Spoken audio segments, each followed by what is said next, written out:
시티 헌터의 캐릭터들은 몽키펀치의 만화 루팡 3세에서 따왔다고 합니다. 그래서 잊어버리기 쉬운데 둘을 보면 패션이 비슷하다고 착각하기 쉽지만 원래 만화판의 사이바는 처음엔 이런 옷을 입지 않았죠. 하늘색 자켓을 입은 지금의 모습은 애니메이션판을 위해서 만들어진 것이며 이 애니판이 세계로 수출되면서 하늘색 자켓의 사이바가 더 유명해졌다고 합니다. 어쨌든 시티 헌터는 일본의 만화 황금기를 수놓은 명작으로 지금까지도 탄탄한 팬층을 자랑하는 명작이죠. 그래서 신작 애니메이션도 흥행했고 나아가 실사 영화까지 제작되는 상황입니다. 그런데 시티 헌터의 운명은 순탄치 않았어요. 소년 점프의 전 편집장들이 쓴 책에 의하면 여러 가지 이유로 시티 헌터는 순환의 길을 걸어가겠다고 합니다. 저번엔 시티 헌터의 탄생 배경에 관해서 이야기했다면 이번엔 시티 헌터의 만화책에 관한 이야기를 잠깐 한 후 시티 헌터가 어떤 순환의 길을 걸었는지 왜 패럴의 후속작인 엔젤 하트가 탄생했는지에 대해서 한번 알아보러 갑니다. 자, 한번 시작해보죠.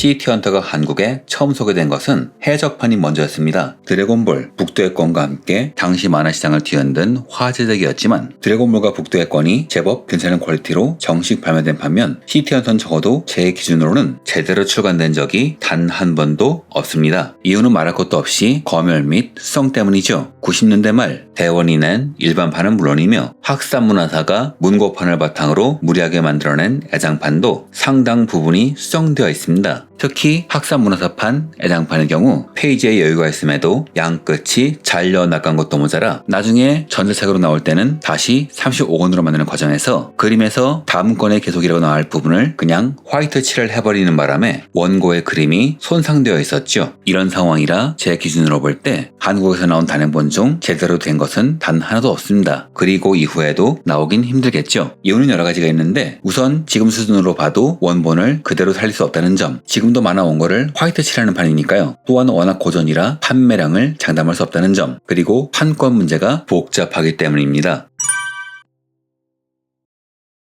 우리는 바쿠만 등을 보면서 슈에이샤는 모두 한마음 한뜻이 되어 좋은 만화 만들기 위해서 힘쓰는 회사구나 하고 생각하겠지만 세상에 그런 회사가 어디 있겠어요. 모든 조직은 인간의 정치질이 장악하기 마련입니다. 1993년 당시 소년 점프의 편집장이었던 고토 히로유키는 자신의 후임으로 시티 헌터의 담당이었던 호리에 노부이코를 지명합니다. 문제는 당시 슈에이샤 임원들은 자기 대학 후배이자 드래곤볼의 담당인 토리시마 카즈이코를 밀어붙이고 있었는데 이런 상황에서 고토가 호리에를 후임으로 앉히는 걸 강행해버린 것이죠. 이러자 임원들은 게임 전문지 V점프를 창간하여 토리시마를 편집장에 앉히고 이것이 계기가 되어 여러 형태의 게임 비즈니스가 시작되지만 이건 다른 이야기. 이후 경영진과 편집부는 호리의 지위를 흔드는데 온 힘을 쏟았다고 합니다. 당시 소년 점프는 인기작들이 모두 연재 종료가 되고 있었어요. 슬램덩크는 산왕전을 마지막으로 마무리 지어졌고 드래곤볼은 부후편을 마지막으로 연재가 끝났죠. 문제는 이게 담당들의 독단으로 추진되었을 뿐 호리에겐 보고조차 안 되었다는 거예요. 북두의권의 편집자인 니시무라 시게오의 저서에는 임원진의 입김이 닿았다. 토리시마 라인의 공작이 있었음을 은연중에 암시하고 있습니다. 이 책에는 당시 시티 헌터의 상황도 살짝 언급되어 있는데요. 호리에 씨의 축출 작전은 하루 이틀에 진행된 게 아닙니다. 고토 씨의 후임을 물색하는 시점부터 이루어졌죠. 그래서 사람들은 시티 헌터의 연재 종료를 고토의 후임인 호리를 축출하는 과정으로 보고 있어요. 원래 시티 헌터의 연재 종료 시점은 의부인 카이바라 신과의 싸움 직후였습니다. 사이바는 자신의 삶의 근원에 종집을 짓고 카오리와의 사랑을 확인한 후 마무리가 지어질 예정이었는데 갑자기 새로운 편집자가 오면서 연재를 계속해달라고 하죠. 이미 합의된 내용을 바꿨다며 호조 씨는 따지지만 편집부의 설득에 밀려 결국 연재를 이어나갔는데 이후 이야기 아무래도 급하게 지어낸지라 내용의 밀도가 확 떨어졌고 당연히 앙케이트의 성적도 바닥으로 내려갑니다. 그러자 편집부는 4주 후에 완결 지으라고 통보하죠. 빈 기작을 4주 후에 정리하는 원칙대로 말이죠. 문제는 점프 관련 책들을 읽어보면 말이죠. 이 4주란 룰은 꽤 공정하게 운영되지만 수백만 부씩 팔리는 전설을 찍은 작품에겐 예외였다는 겁니다. 이런 작품들은 오히려 개선점을 제시하여 다시 잘 팔리게 했지 정말로 다준에 자르진 않았단 거죠. 그래서 시티헌터는 당시엔 말이 많았다고 해요. 그리고 작가에게는 씻을 수 없는 굴욕이었죠. 안 된다는 걸 무리하게 연재시킬 땐 언제고 이제 와서 연재 중단을 시키느냐. 지금이야 마지막 마무리가 나름 깔끔하지만 최종 연재분 원고를 보면 단행본판에서 상당 부분 가필, 수정된 걸 알 수 있으며 심지어 대사가 판이하게 다른 부분도 있습니다. 그 분량이 무려 30페이지 정도라고 하니 얼마나 말도 안 되게 연재 종료했는지 알 수 있죠. 이렇게 시티헌터가 1991년에 강제로 연재 종료가 되면서 호리에가 담당한 히트작 북두의 건과 시티헌터가 사라졌습니다. 이후 호리에는 편집장이 되지만 드래곤볼, 슬램덩크가 연재 종료되면서 잡지의 판매 부수는 600만 부대에서 150만 부대로 급감했으니 더 이상 호리에 씨의 자리는 전패는 없었죠. 이후 새로운 편집장으로 토리시마 카지코가 취임하고 호리에 씨는 맨즈논노, 바하트 등 판매량이 안 좋아서 폐건대 운명의 잡지를 전전하는 역할만 하게 되지요.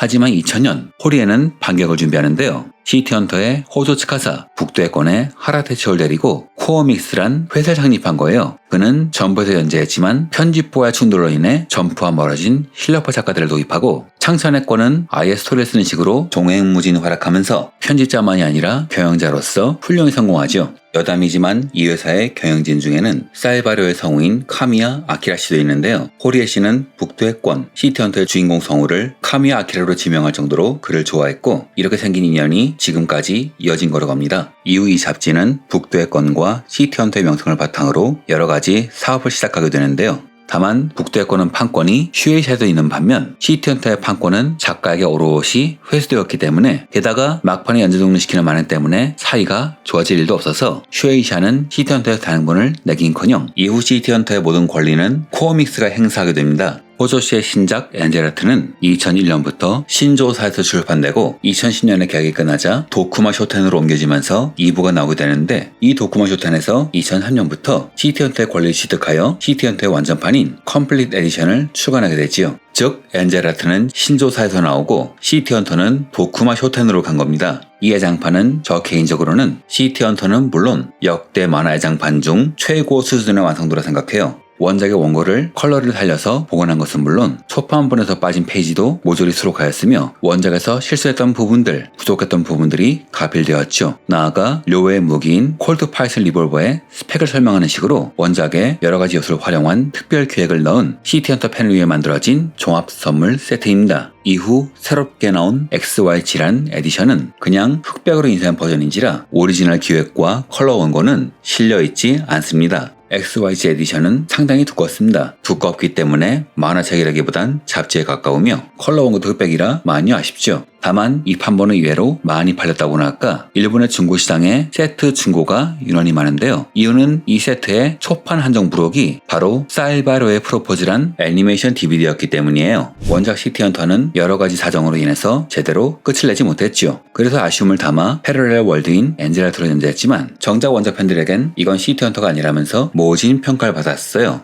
그래서 작가가 생각한 시티헌터의 마지막 편을 애니메이션 DVD로 따로 만들어준 거죠. 일종의 마케팅이긴 한데 정작 이 DVD를 구할 수 없는 한국인 입장에선 좀 안타까운 부록이긴 합니다. 다만 이 에피소드 자체는 엔젤라트 본편에도 차용되죠.